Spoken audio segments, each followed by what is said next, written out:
Delhi Meerut expressway के बीच बचे 2 हिस्सों को गाड़ियों के लिए खोल दिया गया है। कुछ दिन तक ट्रायल चलाने के बाद इसे विधिवत उद्घाटन कर खोला जाएगा। इस एक्सप्रेसवे पर कार की 100 किलोमीटर प्रति घंटे और मालवाहक वाहनों को 80 किलोमीटर प्रति घंटे की अधिकतम स्पीड पर चलाने की अनुमति है। दिल्ली से डासना तक यह एक्सप्रेसवे 14 लेन का है, जबकि डासना से मेरठ तक यह 6 लेन का हो जाएगा। यूपी गेट से मेरठ के बीच इस एक्सप्रेसवे पर केवल मेरठ के काशी गांव में 19 बूथों का टोल प्लाजा बनाया गया है। इसके अलावा हर एंट्री व एग्जिट पॉइंट पर कैमरे की मदद से टोल की वसूली की जाएगी। इस एक्सप्रेसवे पर चलती गाड़ी से टोल टैक्स कट जाएगा। यहाँ 2 तरह से टोल टैक्स की वसूली होगी। हाई सिक्योरिटी नंबर प्लेट कैमरे से रीड करके टोल वसूली होगी। फास्टैग से पैसा कट जाएगा। यदि किसी वाहन में HSRP नहीं है तो उसके नंबर को रीड करने के बाद चालान घर भेजा जाएगा। एक्सप्रेसवे के चालू होने से दिल्ली मेरठ हाईवे पर वाहनों का लोड काफ़ी कम हो गया है। एनजीटी के आदेश के अनुपालन में परिवहन विभाग की ओर से 15 साल से अधिक वाहनों के संचालन पर रोक है। इसके चलते यूपी के नोएडा के सेक्टरों में अच्छी खासी हालात में होने के बावजूद कई लग्जरी कारें कबाड़ बनी हुई हैं। ये कारें अब सेक्टर की साफ सफाई में भी रोड़ा बन रही हैं। इन कारों के नीचे जमा कूड़ा लंबे समय तक नहीं हटता है। वहीं पुलिस की कार्रवाई के बाद लाई गई कारें भी कई जगह डंप की गई हैं। इससे प्राधिकरण के स्वच्छता अभियान पर भी असर पड़ रहा है। इस समय 15 साल से अधिक की पुरानी कारें बड़ी संख्या में कबाड़ बनी हैं। ऐसी कारें जिस जगह पर पार्क होती हैं वहां पर साफ सफाई करने में समस्या होने के साथ साथ सुरक्षा भी प्रभावित होती है। रात के समय ऐसी कारों में अराजक तत्वों के छिपने का ठिकाना भी बन सकती हैं। एनजीटी के आदेश के तहत एनसीआर क्षेत्र में 15 साल से अधिक सीमा तय करने के लिए ऐसी गाड़ियों की संख्या बढ़ रही है। वहीं पुलिस कार्रवाई के बाद सेक्टर के आसपास डंप की गई गाड़ियों से समस्या हो रही है। सेक्टर 34 के ग्रीन बेल्ट में काफ़ी दिनों से गाड़ियां डंप की गई हैं, जिसको लेकर यहां के RWA की तरफ से शिकायत भी की गई है, लेकिन शिकायत के बावजूद भी अधिकारियों ने कोई कार्रवाई नहीं की है। कोरोना वायरस की दूसरी लहर के चलते IIT कानपुर के विशेषज्ञों ने गणितीय मॉडल पर एक चेतावनी जारी की है। अध्ययन में बताया गया है कि कोरोना मरीज से संक्रमित होने वाले लोग लगातार बढ़ रहे हैं।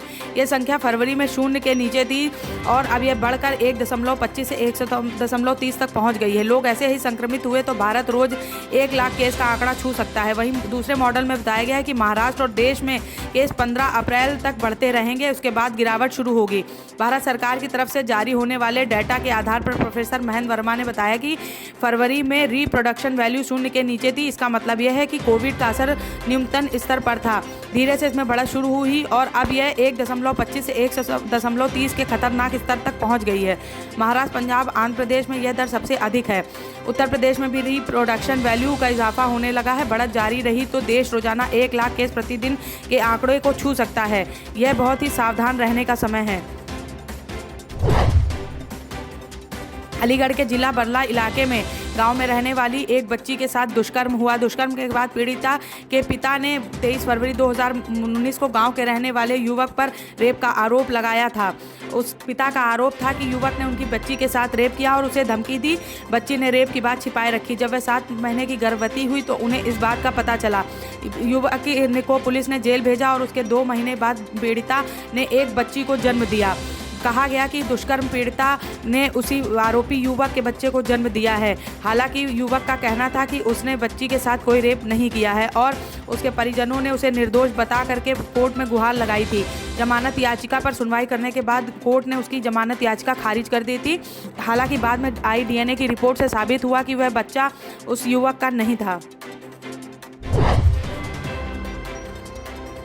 उत्तर प्रदेश के मेरठ जनपद के बहसूमा कस्बे के नवजीवन इंटर कॉलेज के बाहर छात्र कक्षा 9 के छात्र के अपने ही सहपाठी ने गोली मारकर हत्या कर दी। खून के लथपथ छात्र को अस्पताल ले जाया गया, जहां डॉक्टरों ने उसे मृत घोषित कर दिया। पुलिस ने बताया कि प्रारंभिक जांच में घटना की वजह प्रेम प्रसंग सामने आया है।